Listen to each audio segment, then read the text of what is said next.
Представьте государство, где танец возведен в абсолют, где каждодневные классы и ежевечерние балы являются рутиной, где танец используется как способ управления, инструмент субординации и даже пропаганды, а неспособность двигаться элегантно и по правилам губительно сказывается на карьере. Нет, это вовсе не горячечный сон балерины при температуре 39. Все описанное выше – реальная страница в истории Европы. Описал эту историю человек, которого лично я считаю первой суперзвездой мирового балета. Людовик XIV, король солнца. Меня зовут Наталья, вы на канале Неприма, где я простым языком и с большой любовью рассказываю интересные истории из мира танца.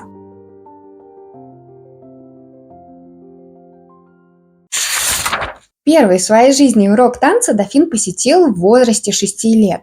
И это приводит нас к мысли о том, что благодатная почва для будущих хореографических свершений возделывалась задолго до восшествия Людовика на престол. Считается, что традицию придворных балетов привезла с собой из Италии Екатерина Медичи, ставшая супругой короля Генриха IV. Еще в 1581 году, за 57 лет до рождения Людовика, в Париже состоялось масштабное событие – комический или еще иногда переводят как комедийный балет королевы.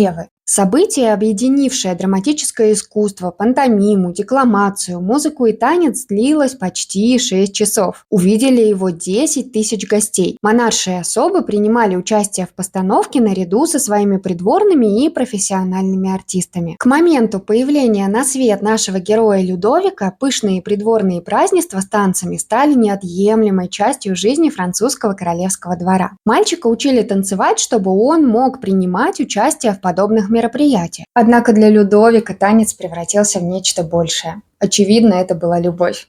Мальчик влюбился в движение, горячо им заинтересовался и в дальнейшем понял, насколько мощным инструментом может быть танец. Впервые Людовик выступил на сцене в 12 лет, а уже через 2 года, незадолго до своей коронации, юноша предстал перед публикой в знаменитом балете «Ночи» в образе бога Аполлона, освещаемого лучами восходящего солнца. И это был уже не просто танцевальный опыт, это был политический манифест. Это было громкое заявление, которое, как рассчитывал молодой принц, должны были услышать во всех уголках мира.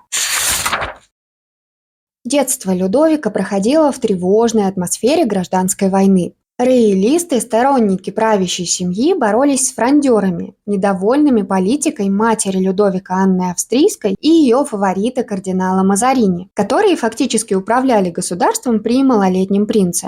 Фронда завершилась в 1653 году, и именно этому событию был посвящен балет «Ночи». Постановка состояла из 4 частей. Первая проходила с 6 до 9 вечера. Ее героями были аллегорические фигуры ночи, часов и множество пасторальных персонажей – пастухи, охотники, разбойники. Танцы последних имели ярко выраженный комический характер. Тем самым хореограф как бы говорил: «Посмотрите, как они смешны. То ли дело мы, прекрасные и благородные. Мы от них крайне далеки». Вторая часть продолжалась до полуночи. Действие перемещалось во дворец, а главными персонажами становились придворные и герои античной мифологии. Так в балете появлялась богиня Венера, восхвалявшая молодого короля. Третья часть начиналась в полночь и заканчивалась в 3 часа ночи. Зрители переносились в темный и пугающий мир за пределами цивилизованного дворца. Танцы здесь исполняли ведьмы. И, наконец, действие 4-й части происходило на рассвете. В утренних лучах на сцене появлялся 14-летний Людовик, облаченный в золотой костюм Аполлона. Голову его украшал золотой убор в форме солнца.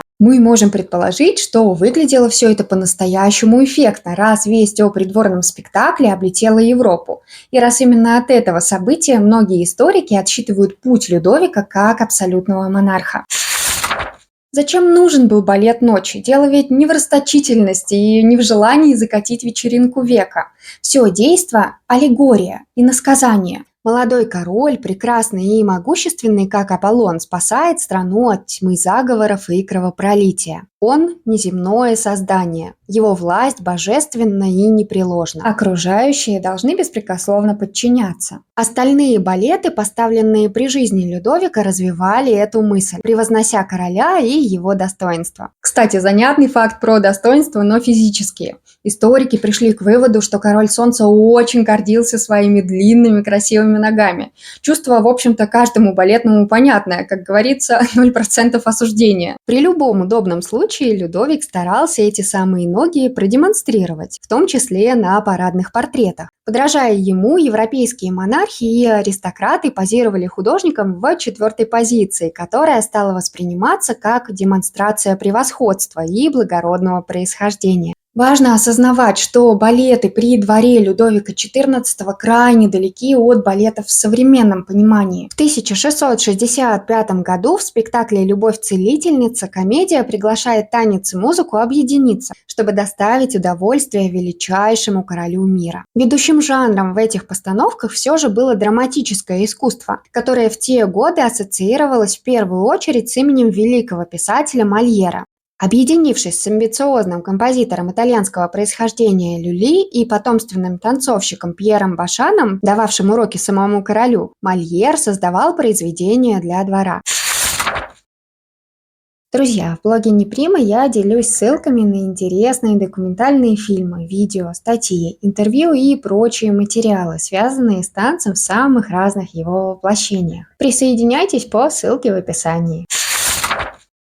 Как именно танцевал Людовик и кто его обучал? Известно, что в течение 20 лет Людовик ежедневно приходил на класс, но выглядели эти занятия не так, как нынешние уроки балета, хотя многое мы оттуда позаимствовали. Прежде чем переходить к деталям, вероятно, имеет смысл поговорить об учителе Людовика, танцовщике и хореографе Пьере Башане. Многие обстоятельства жизни этого человека покрыты завесой тайны. Исследователи даже не могут точно сказать, в каком году он родился. Принято считать, что между 29 и 36. Зато мы точно знаем место рождения – Версаль, где отец Пьера служил скрипачом и танцовщиком. Судьба мальчика была предрешена. В 1648 он дебютировал в балете «Укрощение страстей». Войдя в круг доверенных лиц молодого короля, Башан, по сути учитель танцев, стал одним из влиятельнейших людей Франции. В 1671 именно его Людовик назначает директором первой в мире профессиональной академии танца. А с 1672 по 1687 Башан возглавляет хореографическое отделение Королевской академии музыки, из которого впоследствии родилась балетная школа Парижской оперы.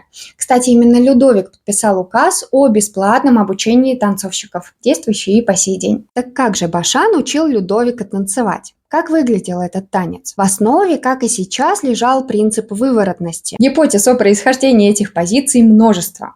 Мне кажется интересной и правдоподобной версия о том, что пришли они из фехтования, которому тогда обучали всех мальчиков из знатных и обеспеченных семей. Действительно, открытые положения ног дают устойчивость и позволяют отступать, уходя от ударов противника, и при этом не цепляться в специфических ботинках ногой за ногу, что может стоить сражающемуся жизни. Танцы с выворотными от бедра ногами тоже было достаточно удобно шагать, перемещаться из одной позиции в другую. При этом мы должны понимать, что требования к выворотности во времена Людовика, конечно же, были другими. Никто не требовал от танцующих такого разворота ног. Письменно задокументировал позиции ног Пьер Рамо, но ученые спорят, разработал ли их полностью Башан, а Рамо лишь записал, или же последний внес свой вклад, доработал идеи учителя. В любом случае, хорошо нам известные 5 позиций зародились в те времена, но были они не статичными, а гармонично включались в фигуры танца. Движения ног постепенно усложнялись,